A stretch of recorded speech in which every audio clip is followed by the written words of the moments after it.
Vous avez sans doute appris que le Mali avait récusé le statut de porte-plume à la France.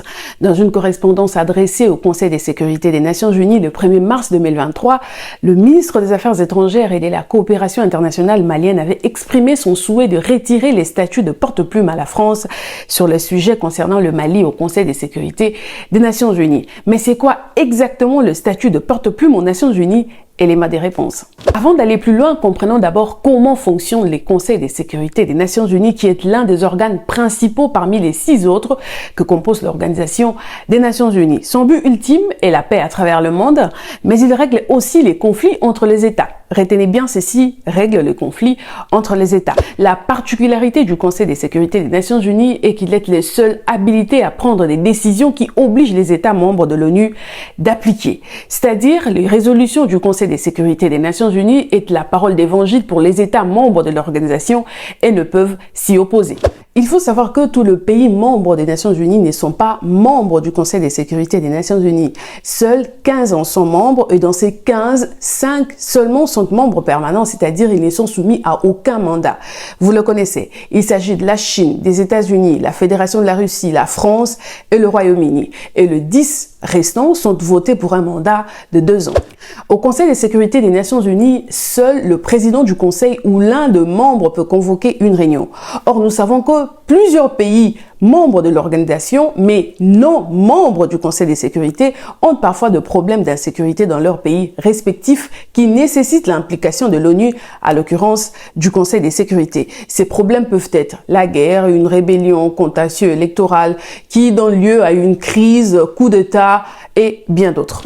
Alors, que faire dans ces cas? Il faut faire appel à un membre du Conseil de sécurité qui va non seulement convoquer une réunion à votre nom, mais également diriger la négociation et rédiger des résolutions de la plénière sur votre cas qui est à l'ordre du jour au Conseil. Ce pays-là qui vous aide à faire tout ceci est donc votre porte-plume. Selon la note 507 du Conseil de sécurité, tout membre peut être porte-plume, mais dans la pratique, seuls 3 membres permanents assument ce rôle pour une vaste majorité des situations inscrites à l'ordre du jour, à savoir la France, le Royaume-Uni et les États-Unis. Pour notre affaire, c'est depuis 2012, souvenez-vous, lors de la montée en puissance des djihadistes et des groupes Touareg au Mali, que la France s'est chargée de ces rôles à chaque fois que la situation malienne est à l'ordre du jour. Rappelez-vous que le Conseil de sécurité s'occupe aussi des différends entre les nations.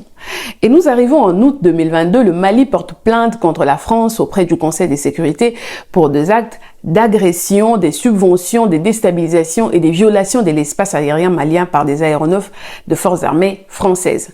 Nous savons déjà que le Mali n'est pas membre du Conseil de sécurité, donc il ne peut convoquer une réunion.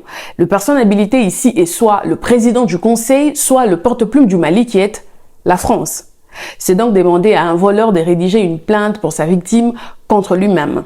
Mais le comble, c'est que sans le renoncement du Mali à la France comme porte-plume, même si le président du Conseil décide de convoquer une réunion avec comme ordre du jour la plainte malienne contre la France, il reviendrait à la France de rédiger les résolutions et de diriger cette session puisque porte-plume du Mali. C'est comme ça que les autorités diplomatiques maliennes, doutant de l'impartialité de la France sur ces dossiers, avaient décidé d'écarter Paris sur les questions le concernant dans cette institution internationale. J'espère que vous avez compris. En attendant le prochain numéro de la Une du Continent expliqué, prenez soin de vous et du continent aussi.